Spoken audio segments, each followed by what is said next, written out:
Hey, what's going on? Welcome to the Doug Show.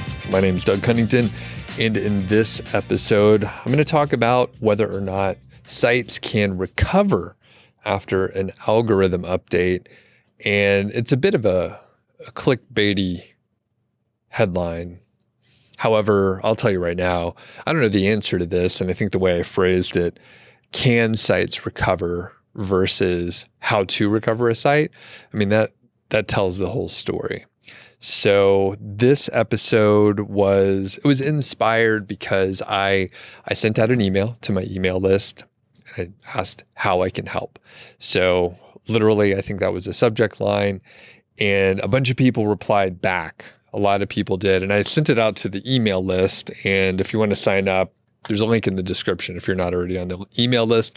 But shout out to a handful of people. Christy from many of the interviews, student of multi-profit site. We have Guido, we got Troy, Kevin, Jeanette, Andrew, Steve, Hazel, Sandra, and I think maybe a couple more trickled in. It was interesting. I got a handful of emails within the first 4 hours or so.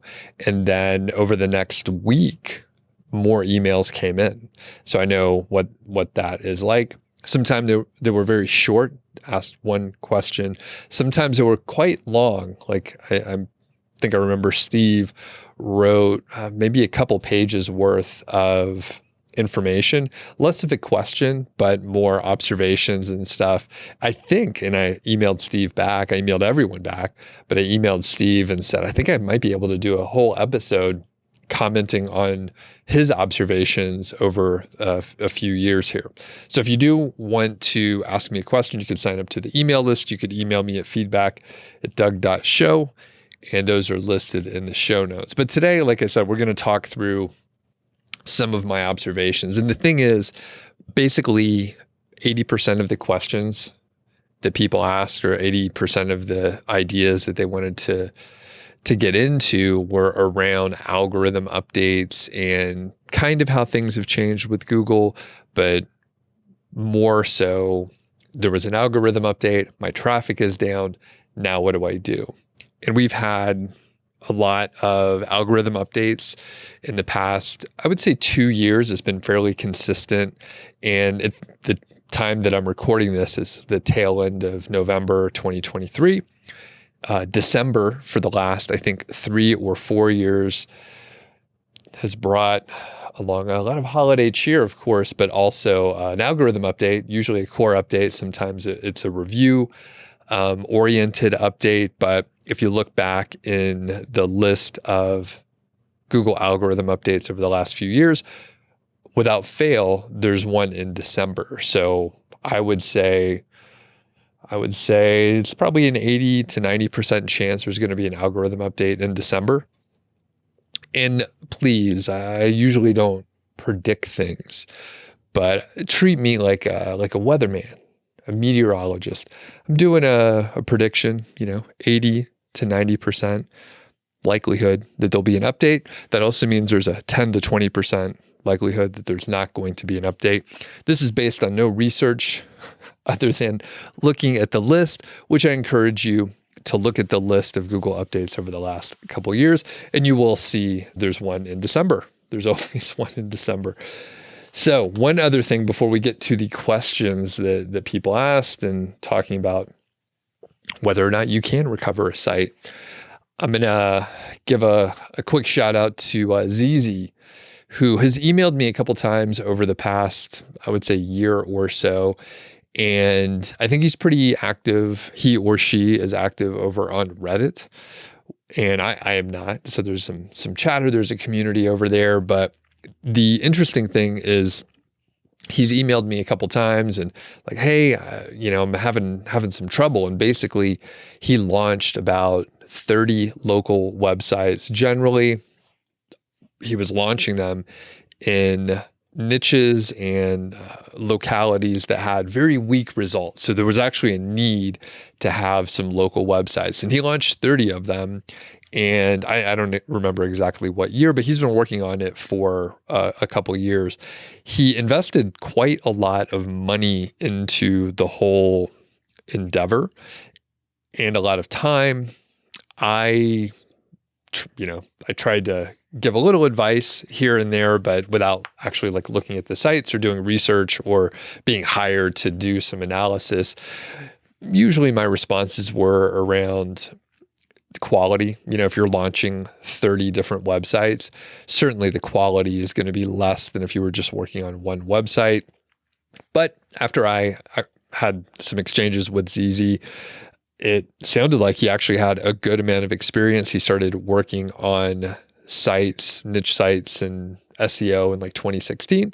He had some bigger sites. He had some successes and did pretty well. He's actually, financially doing quite well, but this project that he was working on didn't quite work out how he thought. In fact, of the 30 sites that he launched with a local target, to my knowledge, none of them worked out. So he was getting like zero traction. And this is a time period, again, he's been working on it a couple of years. It's a time period where he knew that things were changing with Google, and he could see, like, as he was trying things that used to work, they weren't working anymore. So one tip that I gave him was to be flexible and be adaptable. So if you're working on something for a couple of years and you have like 30 different websites, you're trying to implement the same thing and it's not working, you're going to have to pivot. You're going to have to be flexible. You're going to maybe have to liquidate those sites and move on. And that was one of the big areas where he understood that sunk costs are drawing him into continuing to work on these 30 websites when maybe he should just pack it up and move on. If it's not working out and he's not able to crack the nut on that and figure out what to do next, maybe it's time to just move on. And yeah, really, really a tough one, and especially if you're unsure what to do and everything that you have been doing is just not working out. So I'm not sure what he's going to end up doing. No one seems to have an answer over on the Reddit side either. A lot of people say, what about quality? What about this? What about that? And I haven't looked at the sites, but ZZ mentioned several times that the quality was quite high, and there were a few sites that were not in the local SEO business area. He wasn't targeting local keywords. So basically, some of his other sites also got hit, and he's like, these are pretty damn good sites, which brings us to the topic of today, which is really around what to do after your site gets hit. And like I mentioned, I got these emails from a lot of people out there. Almost all of the questions were about an algorithm update. Sometimes the people know that the content on their website isn't the greatest, but it has been pretty good as far as getting traffic and earning over the couple years, and they don't know what to do. And the thing is, I don't have great advice. I have done a little bit of research here and there, and it seems like a lot of the advice is still catching up. So it's old advice, which might still work, but things are a little bit different in the last year or so with AI. So let's zoom out a little bit and think about some recent episodes and people that I've talked to where the sites that they've launched with AI content, like pure AI content, and I'm thinking of Shawna Newman specifically, like those sites are doing better than the sites where they've taken a lot of time to write the content themselves or hire a writer and use their old content systems, basically. And AI with a huge volume seems to be doing better than actually writing the content yourself, which is confusing and a little disheartening.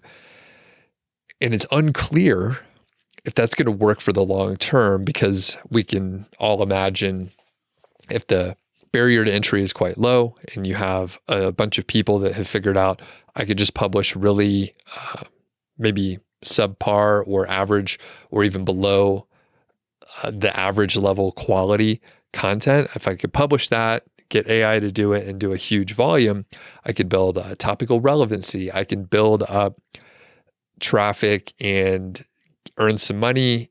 And the thing is, if everyone's doing it, all of a sudden, then what is the differentiator? And that leads to another common question, also going hand in hand, which is EEAT. So the thing is, I think that probably has a greater impact than some of the other things that we can do. Now, that said, I mean, I don't think that the old advice is bad. And I'm talking about looking at all the content on your site, seeing if you have any topical gaps where you can go after some keywords that you should be going after because your website should have that content, or improving content that you've already published. It used to rank well, and now it doesn't rank well anymore. It's a great idea to go and improve that content, see if there's any new information that you could add in there, do some competition analysis. Even better, get firsthand experience with whatever the topic area is. Sometimes, right, if it's like a historical piece of content, let's say you have a website about the Vietnam War, or something like that. Just making up a weird and unrealistic example here, but you're writing about some historical event. There's probably not new information. There's probably not much more that you could add to it. So maybe you don't need to do much there. But if it's a product or an experience or something like that, like maybe you can do some more research, maybe have the experience yourself and write about that firsthand. So that could be really helpful. Again, I don't know if those things will actually help, and it has worked in the past. And I've talked to several people and heard anecdotes about improving old content, publishing more content, maybe using AI to help you identify gaps in your existing content and all that kind of stuff. It's not going to be bad to do that. And when you take off your SEO tinfoil hat and you're thinking about the visitor to the website instead of what Google is going to do, then it kind of removes a lot of this bullshit and trying to figure out like, all right, what should I do to make sure I rank? Instead, you're thinking, what would be the most helpful thing for a visitor that landed on the website that has this search intent? When you think about that, it helps things, right? It simplifies what you should work on because you're not guessing, you're ignoring the algorithm. The flaw in that, right? I get it. Especially if you have like a website that is earning a lot of money, getting a lot of traffic, and your traffic gets slashed, you're getting like 10% of the traffic that you used to get, and it's hitting you in the pocketbook, right? So what are you going to do? You're not going to completely ignore the Google traffic that you were getting. You have to do something, but at the same time, it's like we're somewhat chasing our tails. And it's really hard to put in the time. It's really hard to think, I'm going to buy this product, or I'm going to go on this vacation and have this firsthand experience and then write about it in hopes of getting an ROI by getting Google traffic when we have no clue what Google is going to do. I don't know. It's a tough one. So I'm asking, this is a call for listeners and viewers out there. If you have a recent recovery story, please email me, feedback@Doug.show. Or if you're a super SEO geek and you have been monitoring sites, maybe in your niche, maybe you're just taking a look at the landscape and you're always looking at a few sites that you respect and you're trying to learn things from them, and you saw that they had a big uptick, let me know. If you shoot me an email, it's not like I'm going to put it directly on a YouTube video or anything like that. If you want me to keep it confidential, that is 100% fine. I'm interested in especially recent recovery stories where people took specific action. And that's the thing. I haven't heard of any specific recovery stories in the last couple months. So I know there's some courses out there on like, hey, do this stuff to recover your site, but it is unclear to me if there are case studies and testimonials for very current algorithm updates that we can rely on. So again, things have shifted a lot, And I don't know if the same techniques will work in the same way that they used to. As I mentioned, there was a secondary and related question on EAT, and I will point you towards episode 473 of the Doug Show, where I interviewed Kyle Roof. And that guy's just fun. He's a good dude. He has great energy. I have not met Kyle in person, and I think we've only talked online, less than 5 times or something like that. But he seems like a cool dude, and I hope to hang out with him in the future. But anyway, check out that episode. He does have a couple courses over at Internet Marketing Gold IMG, which I will link up to. One of them is all about on-page SEO. And the other cool thing with the Internet Marketing Gold IMG is they have a bunch of tests, right? A bunch of experiments that they have executed, and they have results. And Kyle is very smart. He's very methodical, and he must be a little crazy to do these kind of experiments, because they not only run like sort of multiple iterations to ensure that the results aren't a fluke where it's like an N of 1 and you can't really draw a conclusion from that, but they often run, and I don't know if they do this every single time, but they run the negative scenario of that. So if something is true, they test the opposite of it. And if that checks out, then you end up with a higher, I'm not a statistician, but you end up with a higher degree of certainty. So certainly check out Kyle's stuff over there. That said, he gave us great tips on episode 473. I have seen, and I haven't tested this. I'm not as rigorous as Kyle, but my impression usually for EAT was around backlinks, and backlinks being one of the main signs to Google that your site is credible. And if you look, you see the sites that have a shitload of backlinks, typically they have, either a lesser impact from algorithm updates or no impact from algorithm updates. There's hundreds, there's like 1,000 factors out there for ranking. They play a huge role in the whole thing, which I'm not making like outrageous claims or anything. Like, links are pretty important. They have been for many years. I think you can get away, or at least up until recently, you could get away with essentially just publishing really excellent content and doing well. But if you add links to the mix, it takes your SEO to another level, especially with the work that's actually required to do it.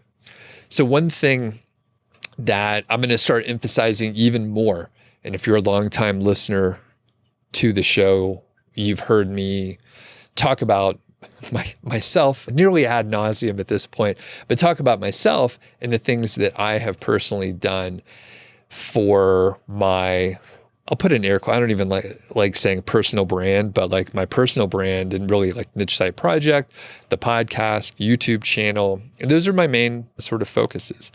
When I'm looking at the algorithm updates and I feel the pain out there, right? I understand what's happening, and I see so many stories out there, or I get these emails where people were crushing it. They were actually doing what Google said, and they end up getting hit. Or, take Google out of the equation.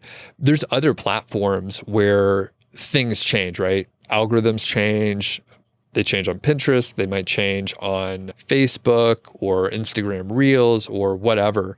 But the point is, I've talked about my platform, and I completely ignore certain things, but I really focus on others. So I will emphasize having a platform and picking the things that you want to focus on.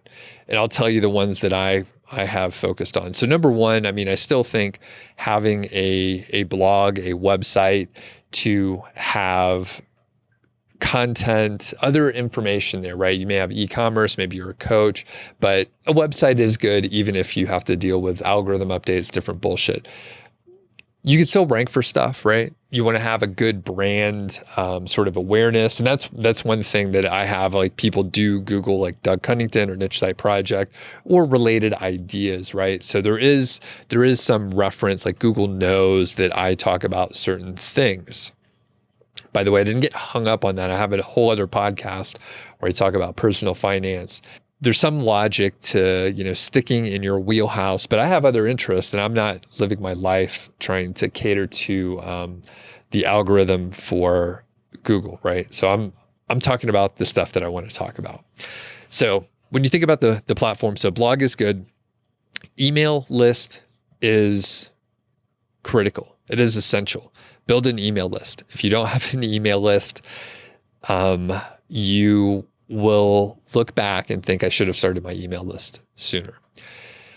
You could probably get a free package at certain places. I would recommend going to, I'll recommend the places that I use for all this stuff. So email, Aweber, they've done a good job for many years. I still have an account with Aweber, and I use them for my other podcast, Mile High Fi. I also have an email list at Kajabi.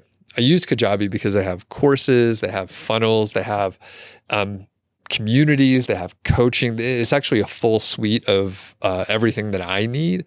And it's probably one of the best in class for courses. It's pretty good in all the other areas.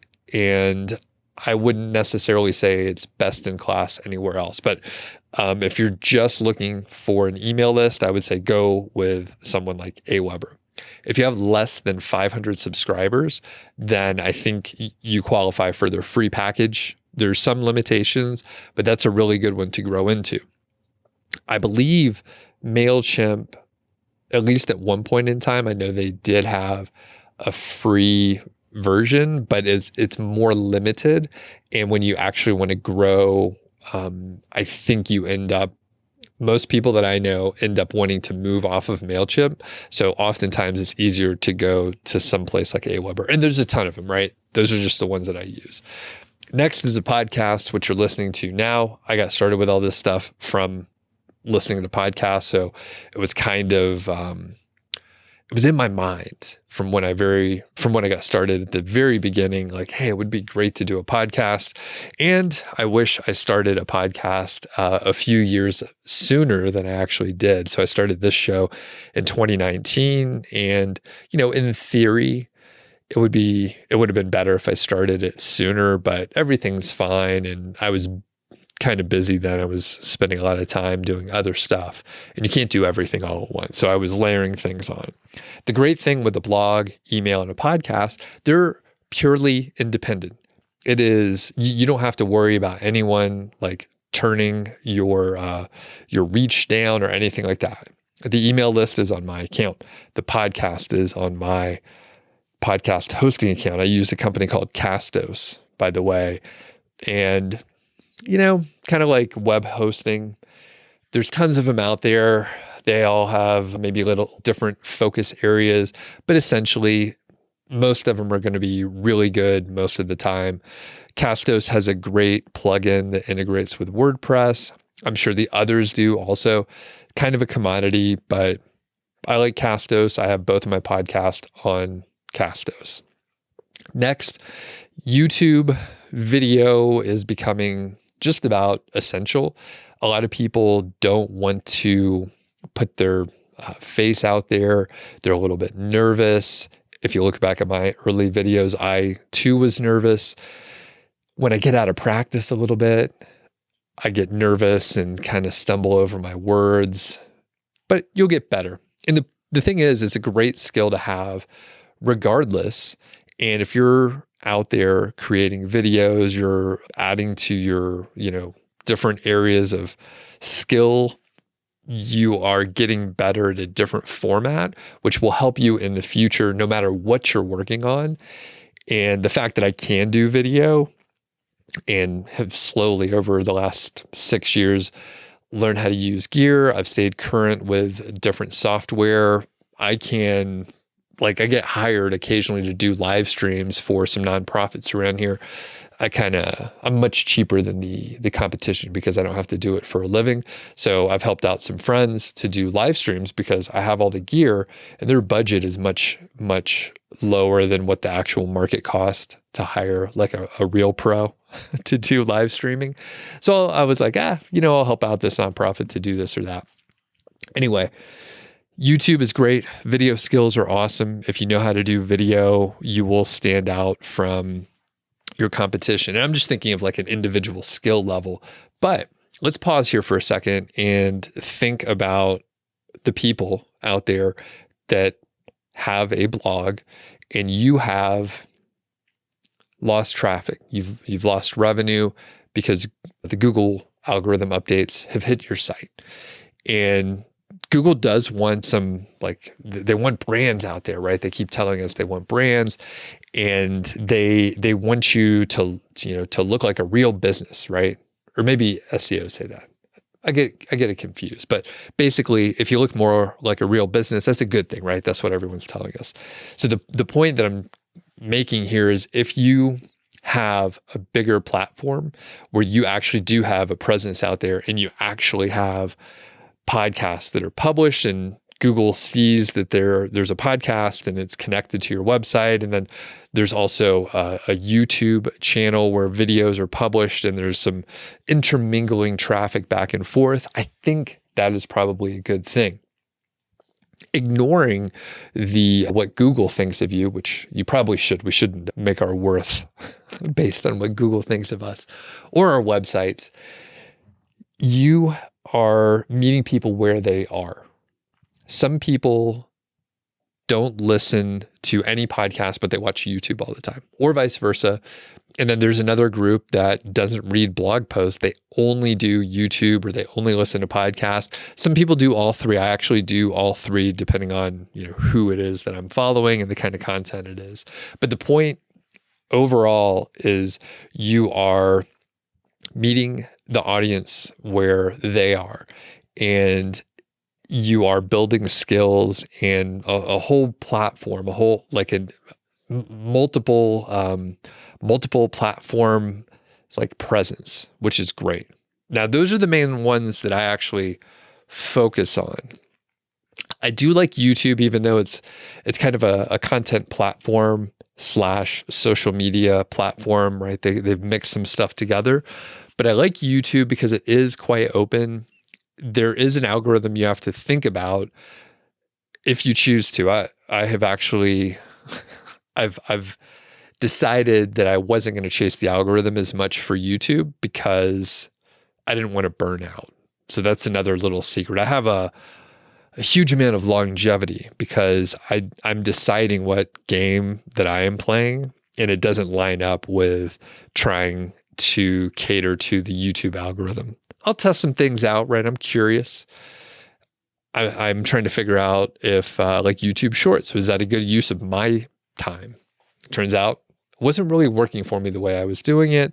And I've tested some stuff. I've followed some advice, but I was like, you know what? I'm bored with this. I'm not going to cater to short form content. Just my choice. There are other platforms that I encourage you to check out for your specific niche. And again, if you have taken a hit from recent updates, spreading to a different platform might be a good move. You usually can just repurpose your content. So, for example, when I first started the YouTube channel, I had, hundreds of blog posts that I could pick from. I knew which ones were popular. It's kind of like having an outline, and I just translated that over to video for the most part. And then when I started the podcast, I did the same exact thing. I looked at the YouTube videos, I looked at my blog post, and then figured out how to create a podcast episode from those topic areas. So just repurposing it. That said, you could look at LinkedIn, you could look at Twitter. All my friends are telling me there's so many exciting things over on Twitter and I'm really missing out. And damn it, they're starting to get me over there a little bit more, but I see the nonsense that goes on and I'm like, it's not my thing. But some people do great at it, and I may go over there and test at some point. Pinterest is another really full platform search engine. It's not necessarily social media, but that's an area where I know a lot of people that I talk to have been getting awesome traction. You still have to deal with SEO and algorithm updates there because it is a bit of a search engine, right? So you have to You have to think about that. It does have, to my knowledge, it does have a little bit of a social media component where if you don't continue to pin, then your impressions will often go down and you will get less traffic from Pinterest. So there's some things you could do to automate. However, it is kind of the social media treadmill, in my opinion, as an unqualified person who has very little to no experience with Pinterest, but that's what I hear on the street. So a couple others to note here. TikTok, all the kids are using it. Could be great. I think it's probably hard to get people off the platform, which is similar to Instagram Reels, right? Facebook wants to keep folks on Instagram. Facebook groups apparently kick ass. Again, everyone's doing it. All my friends are in there. People with big groups can like swing traffic in the direction that they want, and they really have a great amount of reach there. There's probably other social media platforms that you can get into. The couple that I would maybe spend a little more time on personally would be Twitter and LinkedIn. Again, having these skills that I have, which are I would say average, right? I'm not great at video. I mean, you've seen these videos out there that I do. It's not that great. I have a couple nice lenses, so quality-wise, it looks okay, but the content, I mean, it could be a little rough, right? The point being, LinkedIn and Twitter might be a great place for me to experiment with video. One thing I do know, and I've learned over time, is that you have to create content specific for the platform. So if I published my YouTube videos over on LinkedIn, it probably wouldn't do as well. And I know this because I've tested different things out over time, and it just doesn't quite work. I would probably need to think about the kind of videos or the kind of content that would do best on LinkedIn, which may require some testing. So those are the couple that I would potentially get into. The other thing, right? So I'm telling you, build more of a platform, be present on other platforms, have a brand, and have kind of a presence across the internet, right? So if you are doing this, you have a higher likelihood, in my opinion, to get backlinks. And, you may have to go out there and do some networking to make it happen. But the thing is, if you have a podcast, maybe do interviews, right?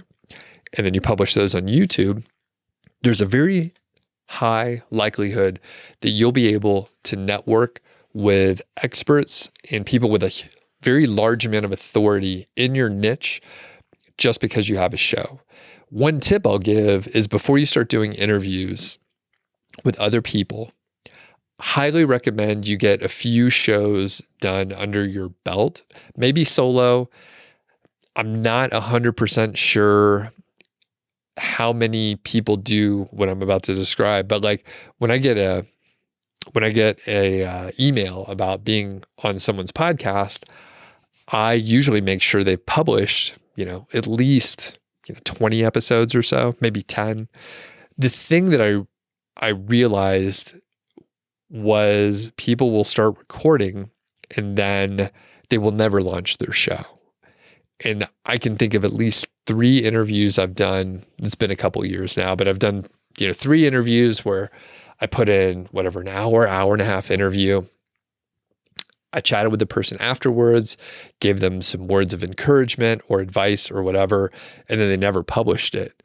And it felt like a huge waste of time and very disrespectful of my time.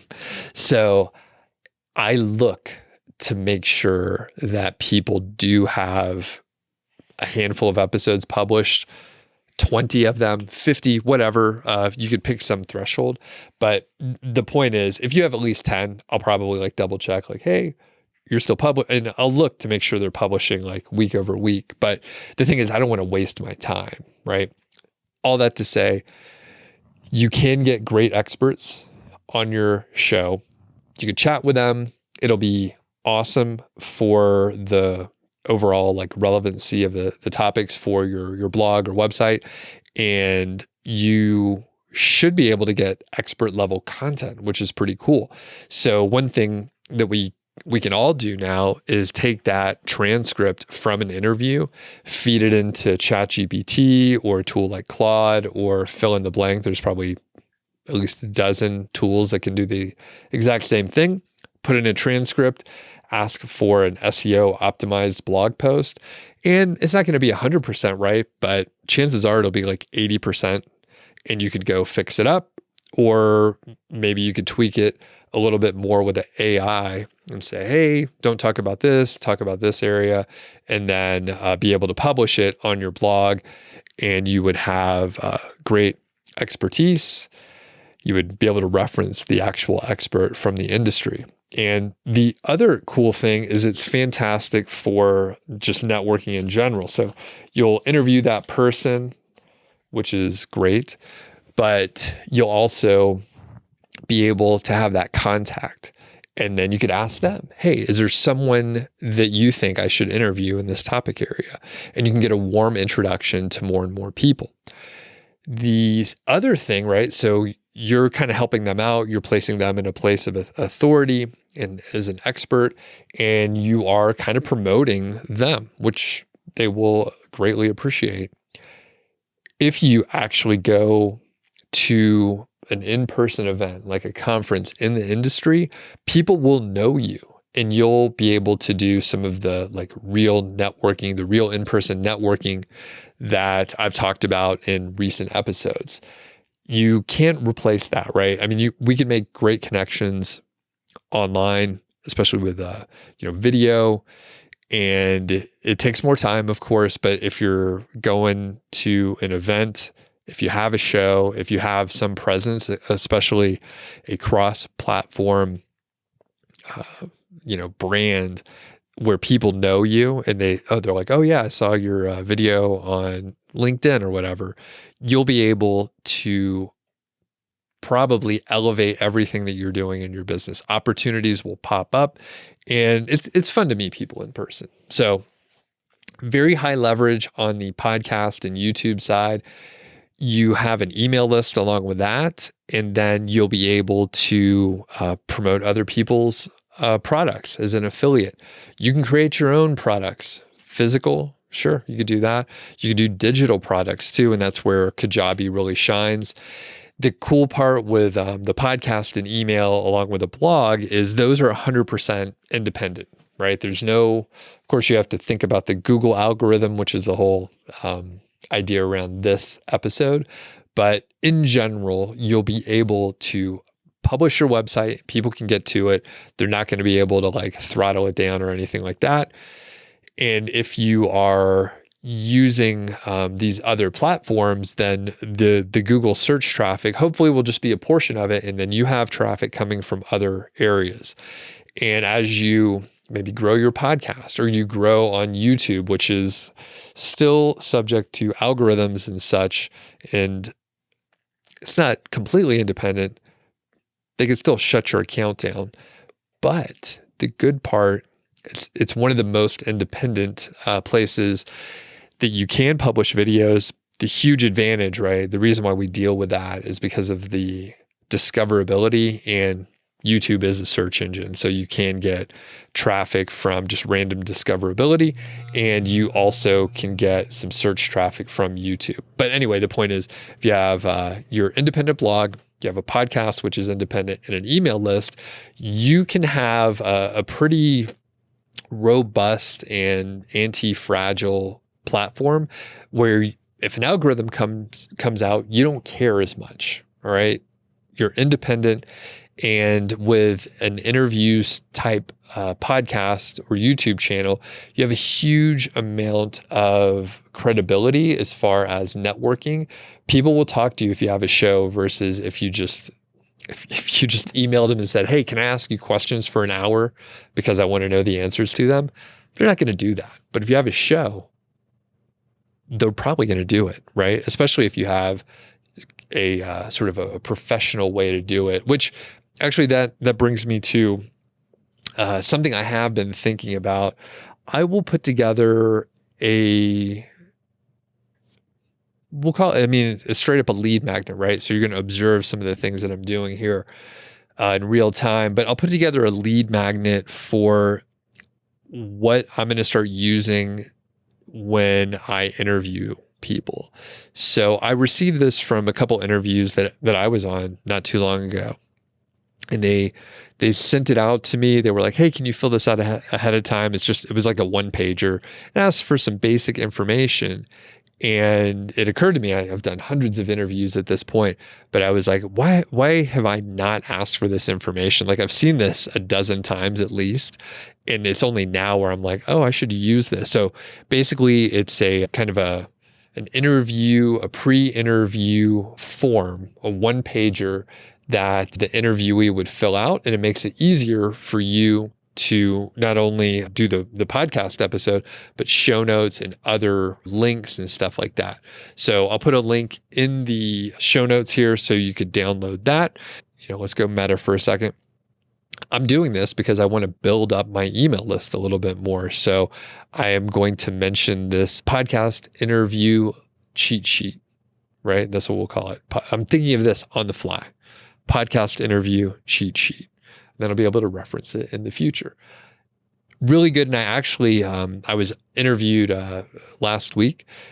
I sent it to this newer podcaster and I was like, here's my information. So it makes it easier for you to do this interview.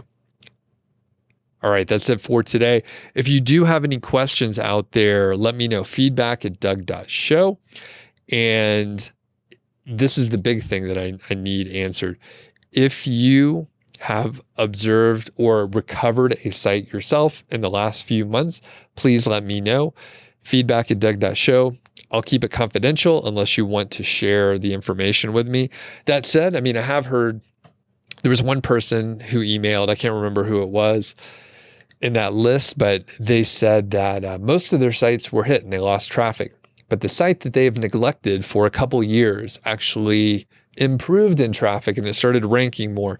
So it's just these weird results that we see out there that make it a little bit more confusing. Thanks for listening to the show, and we'll catch you on the next episode.